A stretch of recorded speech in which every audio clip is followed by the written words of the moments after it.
کبھی کبھی سنتوں کا مذاکرہ کرتا ہوں۔ بخاری شریف کی روایت ہے کہ جب اوپر چڑھو تو کیا کہو بھائی؟ اللہ اکبر۔ جیسے میں نے بنگلہ دیش میں بتایا کہ جخون اوپرے اٹھن تخون اللہ اکبر بولوین، یہ بنگلہ ہے کیونکہ مولانا بنگال سے آئے گی تو وہاں میں بنگلہ زبان میں اس کو پیش کر دیتا ہوں۔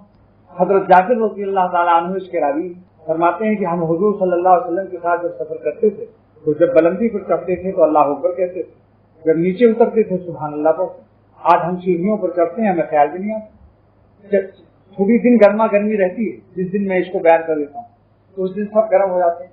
اگر 2-4 ہفتہ 2-4 مہینے کے بعد پھر وہ سب بھول بھال کے ختم۔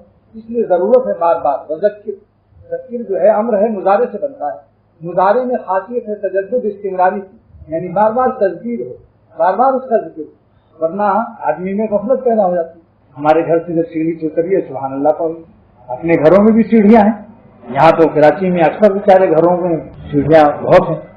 کوئی بھی بلندی کی جگہ ہو، کپڑا پہننے جوتا پہننے اتارنے میں سب میں سنت کا خیال رکھیے۔